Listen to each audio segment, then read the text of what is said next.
Hello student, welcome back to my channel Aakash lecture. Student, जितने बच्चे 24 फरवरी को हिंदी का पेपर देने वाले हो, क्लास 12th में हो, तो उनके लिए वीडियो सबसे ज्यादा इंपॉर्टेंट है। मेरे प्यारों बच्चों, 24 फरवरी को आप लोगों का हिंदी का एग्जाम है और मात्र आपके पूरे पूरे किताब की अगर हिंदी की बात आऊं तो 21 टॉपिक है।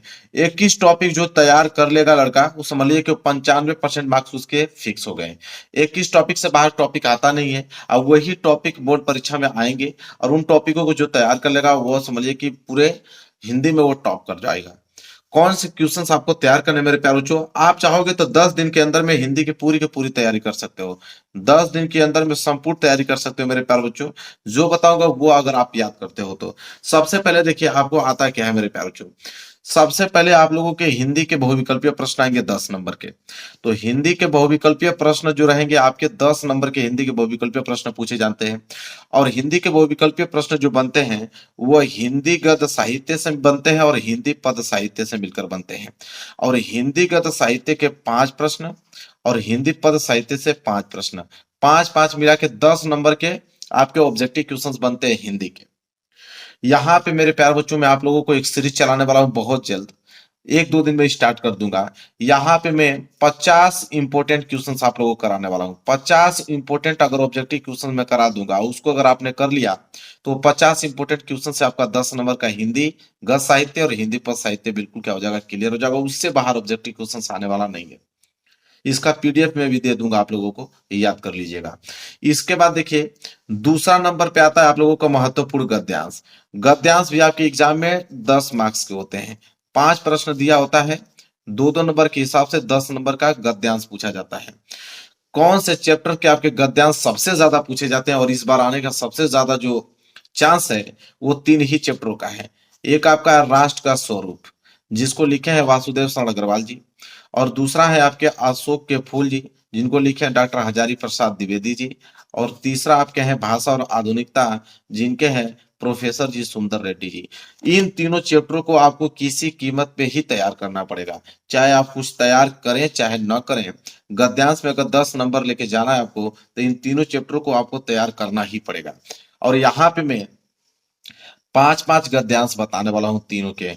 5 5 गद्यांश मतलब 15 गद्यांश मैं आपको बताने वाला हूँ। 15 गद्यांश अगर आप तैयार कर लोगे तो यह 10 नंबर आपके बिल्कुल आपको फ्री के मिलने वाले हैं। 15 गद्यांश से बाहर आपके गद्यांश नहीं पूछे जाएंगे। ये मैं आप लोगों को दावा कर सकता हूँ, ठीक है। और जल्द ही मैं आप लोगों को यह पढ़ाने वाला हूँ और पीडीएफ दे दूंगा, उसको अच्छे से याद कर लीजिएगा। अन्यथा आपके पास जो समय है 3 ही चैप्टर को आपको पढ़ना है, अन्यथा मैं तो आपको पढ़ाऊंगा ही पढ़ाऊंगा। इसके बाद गद्यांश का जैसे काम खत्म होगा तुरंत पद्यांश आता है और पद्यांश भी सेम उसी मार्क्स का होता है। महत्वपूर्ण पद्यांश भी आपके देखिए 10 मार्क्स के ही हैं। इसमें भी आपके 5 क्वेश्चन आएंगे, 2 2 नंबर के हिसाब से 10 नंबर आपको दे दिए जाएंगे। इसमें 5 चैप्टर आपको कवर करना पड़ेगा। इसमें जो है 5 चैप्टर के मोस्ट इंपोर्टेंट क्वेश्चन पूछे जाते हैं। पहला जो है वो है पवन दूत का, जो कि अयोध्या सिंह उपाध्याय हरिओ जी का है। दूसरा आपका कैकेयी का अनुताप, जिसे लिखे हैं मैथिली शरण गुप्त जी। तो 2 चैप्टर तो यहां से हो गए। इसके बाद तीसरा चैप्टर देखिए क्या है। तीसरा चैप्टर आपका श्रद्धा मनु। तीसरा चैप्टर है श्रद्धा मनु, जिसे लिखे हैं जयशंकर प्रसाद जी। और चौथा है गीत, जिनके लिखे हैं महादेवी वर्मा जी। और पांचवा है नौका विहार, जिसे लिखे हैं सुमित्रा नंदन पंत। ये पांचों आपको याद होने चाहिए, पांचों चैप्टर के पद्यांश याद होने चाहिए। यहाँ पे मैंने ज्यादा नहीं 5 5 लिए हैं। तो 5 5 है 25, 25 पद्यांश जो एक बार अगर आप पढ़ लोगे अच्छे से तो इससे बाहर नहीं आएगा। 10 मार्क्स आपके यहीं से क्लियर हो जाएंगे। लेकिन 25 पद्यांश आपको पढ़ना पड़ेगा। 25 में से कोई सा भी आपको दे सकता है, ये बात को आप लिख के रखिए, ठीक है। दो देता है, दो में से कोई एक करना होता है। तो यहाँ पे 25 आपको कम से कम 25 तो पढ़ना ही पड़ेगा, समझ लीजिए पूरी किताब का पांचों चैप्टरों के 25 मैंने यहाँ पे पद्यांश तैयार किया है, वो आपको पढ़ना पड़ेगा। वो मैं पढ़ा दूंगा आप लोगों को अच्छे तरीके से समझा कर, पीडीएफ भी दे दूंगा और अच्छे तरीके से आप पढ़ लीजिए। उससे बाहर आपके एग्जाम में आने वाला नहीं है। इसके बाद चौथा है मेरे प्यारे बच्चों, वो है लेखक का साहित्यिक परिचय। अब साहित्यिक परिचय तो देगा ही देगा, कितने मार्क्स का, 5 नंबर का साहित्यिक परिचय देता है। 3 लोगों को याद करना है। 3 लोगों में से किसी एक लोग का करके चले आइएगा। 3 लोग कौन कौन है। एक है आपके वासुदेव शरण अग्रवाल जी। दूसरा जो है वो है आपके आचार्य हजारी प्रसाद द्विवेदी जी। और तीसरा है वो है प्रोफेसर जी सुंदर रेड्डी। इन 3 लोगों में से किसी एक का आपका साहित्यिक परिचय करना होगा। 5 नंबर आपको रखा हुआ मिलेगा। तो जीवन परिचय तो आप लोगों को याद ही होगा मेरे प्यारे बच्चों। अभी तक एग्जाम देने जाने वाले हो और जीवन परिचय नहीं मालूम रहेगा तो आप एग्जाम क्या क्वालिफाइड करोगे। तो जीवन परिचय तो आप लोगों को मालूम होगा, उसको तैयार कर लीजिएगा। ये फ्री के नंबर मिलते हैं, ये फिक्स टॉपिक होते हैं, ये बदलने वाले नहीं है, ये फिक्स टॉपिक है। इसके बाद आता है आप लोगों का कवि का साहित्यिक परिचय 5वें नंबर पे। तो कवि का जो साहित्यिक परिचय होता है मेरे प्यारे बच्चों, वो भी 5 नंबर के लिए एग्जाम में पूछा है। तो 5 नंबर के लिए पूछा जाता है। 3 लोगों का याद करना है। अयोध्या सिंह उपाध्याय हरियो जी का, दूसरा जयशंकर प्रसाद जी का, और यहाँ पे मेरे प्यारे बच्चों रामधारी सिंह दिनकर जी का। इन तीनों लोगों का अगर आपको याद है तो 5 नंबर यहाँ से भी आपके फिक्स है। रचना भूलिएगा मत, रचना बहुत ज्यादा इंपॉर्टेंट है। तो कवि और लेखक दोनों का रचना आपको याद होना चाहिए मेरे प्यारे बच्चों। यहाँ से आपके 10 नंबर फ्री के मिल गए। इसके बाद मेरे प्यारे बच्चों कहानी आता है। तो कहानी तो भाई ये फिक्स टॉपिक है। कहानी भी आपके एग्जाम में 5 नंबर के लिए पूछा जाता है। 3 ही कहानी है इंपॉर्टेंट, पंचलाइट, बहादुर की और ध्रुव यात्रा की। इन तीनों के अलावा तो कोई बाहर आएगा नहीं, ये तो बात फिक्स है, इसको कोई रोकने वाला नहीं है। ये तो 100% फिक्स होते हैं कि कहानी में यही कहानी आएगी, इससे बाहर कहानी नहीं आएगा। तो कहानी आज ही तैयार कर लीजिए, 5 नंबर आपके यहाँ से क्लियर हो जाएंगे। ये बदलने वाला तो है नहीं, ये तो पूछेगा ही। तो कहानी भी यहाँ से आपके क्या हो गया मेरे प्यारे बच्चों, कंप्लीट हो गया। तो 5 नंबर तो कहानी से ही आपने कंप्लीट करा दिया। छठवां टॉपिक क्लियर हो गया। इसके बाद अगला टॉपिक आता है 7वां। 7वां टॉपिक है खंड काव्य। ये भी आपका फिक्स होता है। ये 5 नंबर का आता है, जिला वाइज आता है मेरे प्यार, जो आपके जिला में पूछा जाता है। बहुत सारे जिलों में मुद्दे पूछा जाता है। इसके बाद सत्य की जीत पूछा जाता है। बहुत सारे डिस्ट्रिक्टों में देखो कि रश्मि रथी पूछा जाता है, आलोक वृत्त पूछा जाता है और त्यागपति पूछा जाता है। अलग अलग डिस्ट्रिक्टों में, आपके डिस्ट्रिक्ट में देखिए कौन सा पूछा जाता है, आज ही उसको याद कर लीजिएगा। ठीक है, आपके डिस्ट्रिक्ट में जो जो पूछा जाता है उसको याद कर लो, वही एग्जाम में करना है। दूसरा कर दोगे तो 1 नंबर भी नहीं मिलेगा, और वही करके आओगे 5 नंबर ले जाओगे। ये भी आपके फिक्स है। ये भी टॉपिक फिक्स है और 100% फिक्स है, इसको कोई टालने वाला नहीं है। क्योंकि जो ये आपका खंड का भी होता है डिस्ट्रिक्ट वाइज फिक्स होता है। तो यह खंड अ के पूरे प्रश्न मैंने बता दिया। अब खंड ख के स्टार्ट हो गए। खंड ख में क्या होता है मेरे प्यारे बच्चों, इसमें 8वां टॉपिक आता है संस्कृत का गद्यांश।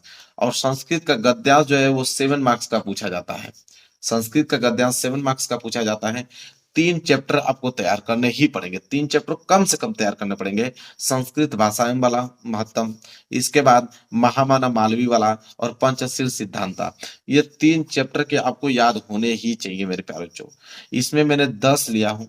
10 गद्यांश अगर संस्कृत का आप तैयार कर लेते हो मेरे प्यारे बच्चों, इन तीनों चैप्टरों के 3-3 इंपॉर्टेंट है, उनको अगर आपने तैयार कर लिया तो ये 7 नंबर आपके बिल्कुल फिक्स हैं, उसको कोई रोकने वाला नहीं है। आराम से तैयारी कीजिए, जाके एग्जाम में लिख के आइए, कोई घबराहट वाली बात नहीं मेरे प्यारे बच्चों। 7 मार्क्स आपके यहाँ से पक्के हो जाएंगे। बस इन तीनों चैप्टरों के 3-3 4-4 मोस्ट इंपोर्टेंट आप गद्यांश तैयार कर लीजिए। क्लियर है। 8वां टॉपिक भी आपको अच्छे से समझ में आ गया। आगे बढ़ेंगे। अगला टॉपिक है आपका संस्कृत का पद्यांश। तो संस्कृत का गद्यांश अगर 7 नंबर का था, तो संस्कृत का पद्यांश कहिए चाहे उसको श्लोक कहिए, ये भी आपका 7 मार्क्स का ही होता है। आपको मेरे प्यारे बच्चों आपको बताऊं, इसमें आप लोगों को 2 ही चैप्टर्स आपके कवर करने हैं। 2 चैप्टर मेरे प्यारे बच्चों, संशुभाषित रण्य वाले और जातक कथा वाले। 2 चैप्टर अगर आपको तैयार हैं, इन दोनों चैप्टरों के जितने भी इंपोर्टेंस पद्यांश या श्लोक हैं, उनको अगर आपने तैयार कर लिया तो 7 मार्क्स आपके यहाँ से बिल्कुल पक्के हैं, कोई रोकने वाला नहीं। आराम से किताब खोल के उनके 2-2 3-3 मोस्ट इंपोर्टेंट यहाँ पे पद्यांश होंगे, उनको रट जाइए, वही आने वाले हैं। 7 नंबर आपके बिल्कुल पक्के हो जाएंगे। और 9वां टॉपिक आपको समझ में आ गया। इसके बाद 10वां टॉपिक आता है मुहावरे में लोकोक्तियां मेरे प्यारे बच्चों। तो मुहावरे और लोकोक्तियां वेरी वेरी मोस्ट इंपोर्टेंट, मैं आपको बता दूंगा, कुछ करा दूंगा, कुछ कराया भी हूँ। उनको तैयार कर लेंगे तो आपके क्लियर हो जाएंगे। 11वां आता है अपठित गद्यांश। मैंने अपने चैनल पे डाला हूँ कि अपठित गद्यांश सॉल्व करने का क्या तरीका है। मैं कम से कम 3 आपको अपठित गद्यांश बता दूंगा और वहां पे उसको सॉल्व करने का तरीका बता दूंगा। ठीक है, सॉल्व करने का तरीका अगर आपको मालूम हो जाएगा तो अपठित गद्यांश आराम से कर पाओगे। इसके बाद शब्द युग्म आता है मेरे प्यारे बच्चों। क्या आता है? शब्द युग्म आता है। इसके बाद 13वां टॉपिक देखोगे तो शब्द अर्थ निकालने के लिए देगा। इसके बाद 14वां है अनेक शब्दों के लिए एक शब्द। ये सभी जो है वो मेरे प्यारे बच्चों ग्रामर के पार्ट हैं। ये सभी जो ग्रामर के पार्ट हैं, आप मेरे चैनल के प्लेलिस्ट में जा सकते हो। हिंदी के प्लेलिस्ट में जाइएगा, मैंने वहां पे ग्रामर के सारे टॉपिक मैंने क्लियर करा रखा है, उससे बाहर एग्जाम में नहीं आएंगे। ठीक है। इसके बाद 15वां है वाक्य संशोधन करने के लिए देता है आपको। इसके बाद ये तीनों टॉपिक तो एकदम से फिक्स है मेरे प्यारे बच्चों। आपको रस आना ही चाहिए, कि हास्य रस या करुण रस या वीर रस, इन तीनों रस में से एक रस पक्का आपको आएगा। उदाहरण सहित आपको लिखना होगा मेरे प्यारे बच्चों। इसके बाद 17वां टॉपिक है छंद में। तो छंद में या तो आपसे दोहा पूछ ले, या तो आपसे चौपाई पूछ ले, या तो आपसे सोरठा पूछ ले, या तो आपसे कुंडलिया। एक आपसे तो पूछेगा ही पूछेगा उदाहरण सहित। और 18वां टॉपिक है मेरे प्यारे बच्चों अलंकार। तो रूपक अलंकार, यमक अलंकार, श्लेष अलंकार, उपमा अलंकार, उत्प्रेक्षा अलंकार, इनमें से कोई एक अलंकार देगा। ये दो दो नंबर के हिसाब से 6 नंबर यहाँ से आपके क्या हो गए हैं, पक्के हो गए। तो ये तीनों टॉपिक भी मेरे प्यारे बच्चों फिक्स है, आज ही इसको तैयार कर लेंगे, फिक्स टॉपिक है, 6 नंबर आपके बिल्कुल पक्के हो जाएंगे यहाँ से। इसके बाद मेरे प्यारे बच्चों पत्र लेखन आता है मेरे प्यारे बच्चों। पत्र लेखन में आपको मोस्ट इंपोर्टेंट 5 पत्र लेखन बता दूंगा, उससे बाहर एग्जाम में आपको कतई नहीं पूछेगा। 5 इंपोर्टेंट में पत्र लेखन आपको करा दूंगा, उससे बाहर आपको पत्र लेखन नहीं आएगा, इस बात की गारंटी है। और निबंध की अगर हम बात करें, 20वां टॉपिक निबंध है। और निबंध आपके एग्जाम में कितने नंबर के लिए पूछा जाता है, 9 मार्क्स के लिए निबंध पूछा जाता है। कौन से निबंध आपको तैयार करना वो आपको बताता हूँ। देखिए, ये 4 निबंध तो आपको तैयार होने ही चाहिए। पहला है पर्यावरण की प्रदूषण समस्या तथा समाधान। वहीं दूसरा अगर हम बात करें तो भारत में बेरोजगारी की क्या समस्या है।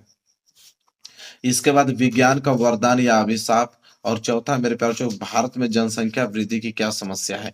यह 4 टॉपिक आपको मेरे प्यारे बच्चों किसी कीमत पे आपको ये तैयार होना चाहिए, किसी कीमत पे निबंध में। तो 9 मार्क्स आपके क्या हो जाएंगे, बिल्कुल पक्का हो जाएंगे। तो ये आपको 4 निबंध तो तैयार करना ही है। अब मैं 21वां टॉपिक आपको फिक्स टॉपिक बताने वाला हूँ। कौन सा टॉपिक फिक्स होते हैं वो चेंज कभी होने वाले नहीं है। तो इसमें से आपके देखिए लेखक का साहित्यिक परिचय मेरे प्यारे बच्चों, और कवि का साहित्यिक परिचय, ये कभी नहीं चेंज होंगे। ये आपके इसके नंबर आपके बिल्कुल रखे हुए हैं। इसके नंबर आपके बिल्कुल मेरे प्यारे बच्चों रखे हुए हैं, 5-5 नंबर। 5 नंबर आपके लेखक के, 5 नंबर कवि के। अभी मैंने बताया उसको याद कर लेंगे। कहानी भी आपका रखा हुआ है, मैंने कहानी बताया पंचलाइट बहादुर ध्रुव यात्रा, और कहानी भी 5 नंबर के यहाँ से क्या है, बिल्कुल पक्के हैं। खंड काव्य भी मैंने आप लोगों को बताया, 5 नंबर खंड काव्य से भी पक्के हैं, जिला वाइज आता है मेरे प्यारे बच्चों। ठीक है। संस्कृत के पद्यांश या श्लोक बहुत कम है मेरे प्यारे बच्चों, वो भी फिक्स ही मानिए, 7 नंबर यहाँ से क्लियर हो जाएंगे। और रस छंद अलंकार से 6 नंबर यहाँ से क्लियर हो जाएंगे। तो यहाँ प्यारे बच्चों 1 2 3 4, तो यहाँ पे 5 चौको 20 और 7 6 13, 20 और 13 की अगर हम बात करें तो 33 नंबर तो ये फिक्स है, इसको कोई टाल ही नहीं सकता। तो 33 नंबर से ही पास हो जाएंगे, ये फिक्स टॉपिक बता रहा हूँ। और जो टॉपिक बताऊं उसको अगर याद कर लोगे तो आपके पूरे के पूरे नंबर बिल्कुल क्या है, पक्के हैं। मैंने यहाँ पे 100 में 100 नंबर पूरा का पूरा यहाँ पे तैयारी करा दिया आप लोगों को, हर एक चीज बता दिया है, बस आपको पढ़ना है। पढ़ लोगे 10 दिन में सारे सिलेबस आपके खत्म हो जाएंगे हिंदी में, और आपसे बेहतर अंक कोई नहीं ला पाएगा हिंदी में। वीडियो को लाइक कर देना, मैं जल्द ही आप लोगों के सीरीज स्टार्ट करने वाला हूँ, जल्दी समाप्त कर दूंगा, 10 दिन के अंदर में तैयार कर लेना। और चैनल पर नए हो तो चैनल को जरूर सब्सक्राइब कर लेना, इस वीडियो को शेयर कर दो, जितने बच्चे 24 फरवरी को हिंदी का पेपर देने वाले हैं। चलिए मेरे प्यारे बच्चों, मिलेंगे नेक्स्ट वीडियो में, तब तक के लिए धन्यवाद।